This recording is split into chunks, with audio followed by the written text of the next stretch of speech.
Glazov gang. Tonight, the dependent United States of America. Tonight, Monty Morton, a conservative entrepreneur, that is going to give us a report card on the United States, as he did about, I think, 6 months ago, on the weakened foreign policy and economy of the United States under Obama. Monty, what a pleasure and a privilege to have you back. Thank you, Jamie. In fact, before we get started, I thought what I wanted to do is kind of remind some of your viewers who maybe didn't catch your appearance on Hannity. And I must say how you annihilated, deconstructed the hypocrisy of the left, particularly when people like you come to the aid of the victims of jihad, and then people like some of those individuals you met on Hannity turn it around and essentially make you the perpetrator. You just took them apart, and if you didn't see it, then there's got to be some place they can find it. Oh, absolutely. Thank you very much, Monty. And there is a YouTube video out. You could just YouTube it. It's the Hannity show. You just put in Jamie Glazov, and you'll see it on YouTube. Okay.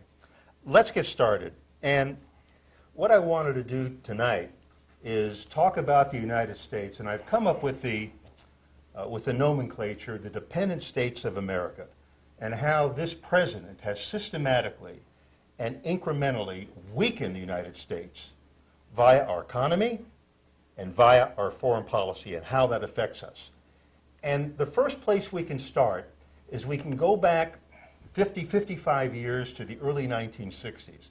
And everybody loves Ronald Reagan. And the reason why they love Ronald Reagan is because not only was he right, not only was he smart, he was prophetic. In a speech he gave back in early 1960s, he warned us about the dangers of any type of medical program that the government controls.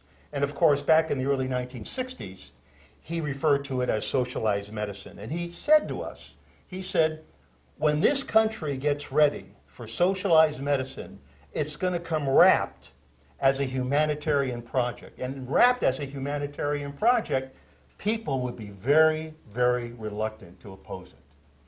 So now we fast forward 50 years, and what are we sitting with? We're sitting with Obamacare and the ACA. Now, Jamie, we have probably spent a number of sessions, a number of episodes on the ACA, so we're not going to go through it. We're not going to go back into the weeds on the ACA.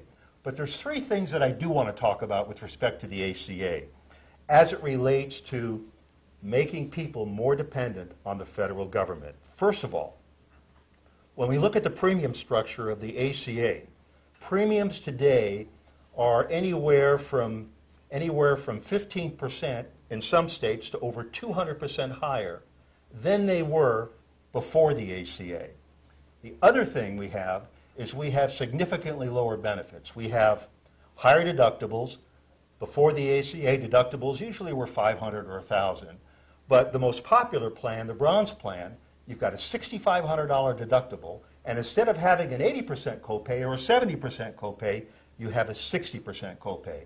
And most, I want to say the word pernicious, but I'm grappling for another word, but most importantly is the accessibility to health insurance.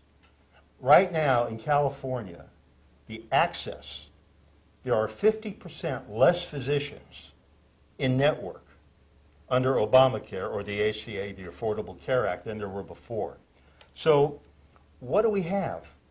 We have the first leg of the stool, if you will, which is creating a dependency upon the government. It's the government that's going to decide, it's the government that's going to provide, and it's the government that ultimately will carry you through to the grave. They've taken away choice. Let's switch to what I think was seminal legislation back in the mid to late 1960s. And what that was is that was a bipartisan welfare reform. And that was forged between the Republicans and Clinton. And what that did is that changed the definition of work. In order for someone to receive benefits, they actually had to work. Or they had to look for work, or they had to be in some type of training program. And once that was enacted, the number of people on welfare was reduced by 63%. And I think Obama changed that. You know what? You're one step ahead of me. You're right. Obama did change that. In fact, How dare you have reciprocal rights and obligations? What our president did is, in order to make more people dependent, in order to enable more people, what President Obama did by executive order, bypassing the Congress, was he changed the definition of work. And by changing the definition of work, you could be walking your dog and say you're working. I mean, it was almost laughable. And once those work requirements were changed, the number of people on welfare doubled. We have spent, over the last 5 years, this country has spent $3.7 trillion to support 80 government programs. And ladies and gentlemen, what is the poverty rate today and what was the poverty rate 5 years ago or 10 years ago? It's the same. It's essentially the same. Nothing's changed. Well, this is the thing. This is when liberals, quote unquote, because it's so sad that the society even calls them that, they're leftists. And, you know, whenever they throw money at quote unquote poverty, they create more poverty. This is what Lyndon Johnson's war on poverty did. It expanded the poor. And that's how they gained political power. But that's another matter. Not another matter, but I mean, I'm going to let you talk about it. But Monty, as it stands today, how many Americans are working and how many Americans are on welfare? Okay. I'll answer that in a moment.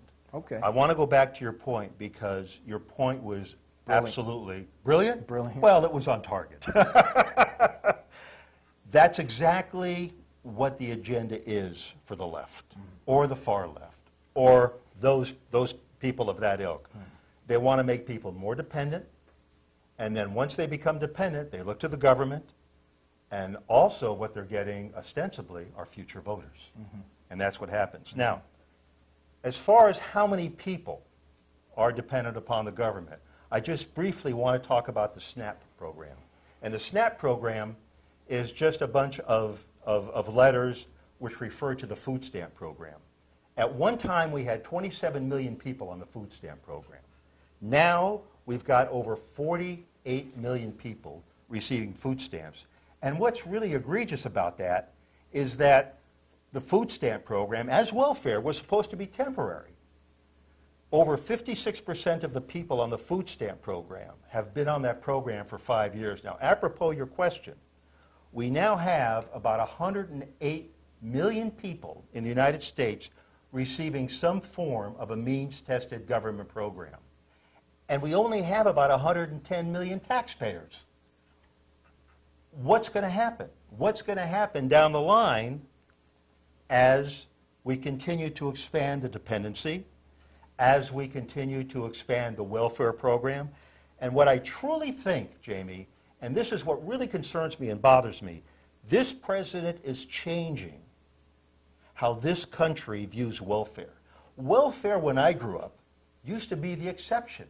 And I have no problem with welfare for the sick, for the dependent, for the needy, but this president is turning welfare into the norm. It's something which is every day. And once you have more than 50% of the people on welfare, the next thing that comes is class warfare.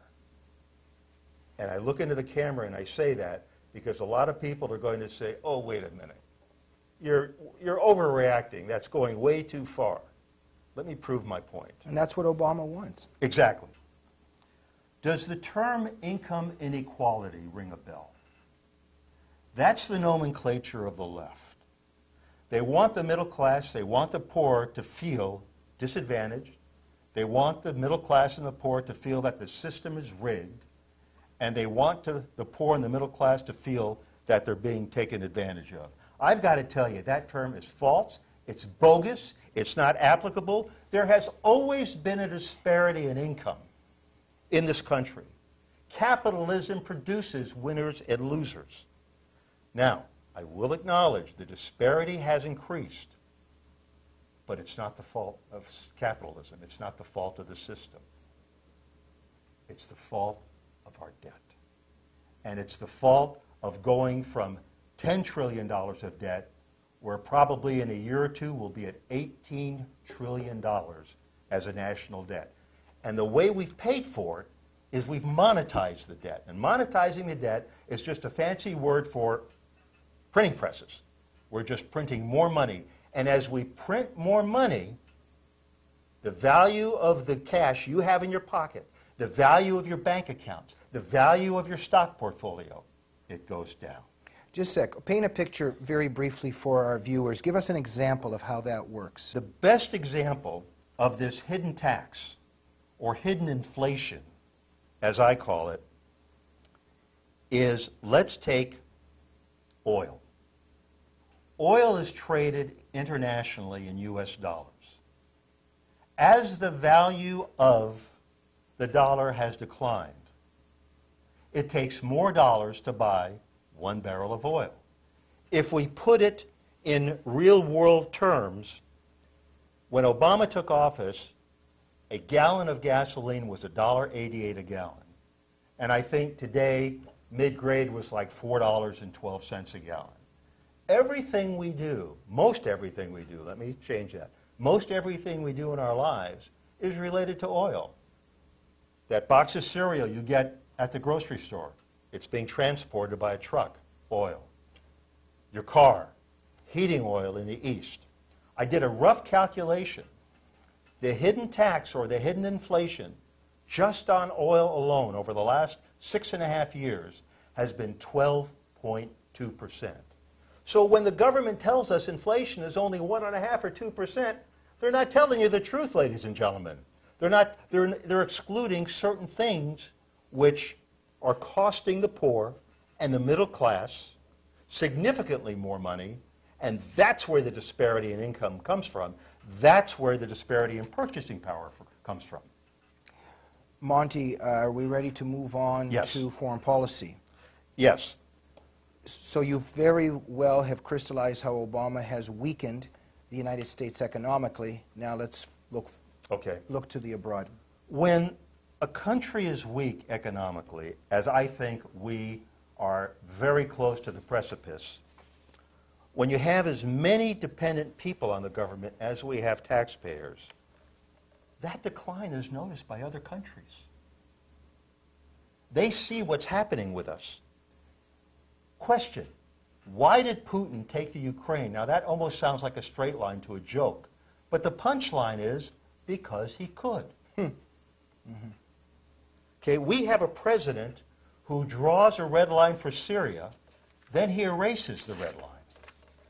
We have a vice president who says Iraq will be our greatest achievement, and we have a president who says that the tide of the war is receding. We have military commanders who pleaded with Obama to leave 10,000 troops in Iraq. Iraq is a mess. Terrorism is up 60%. Iran ostensibly controls the region, and their centrifuges are spinning.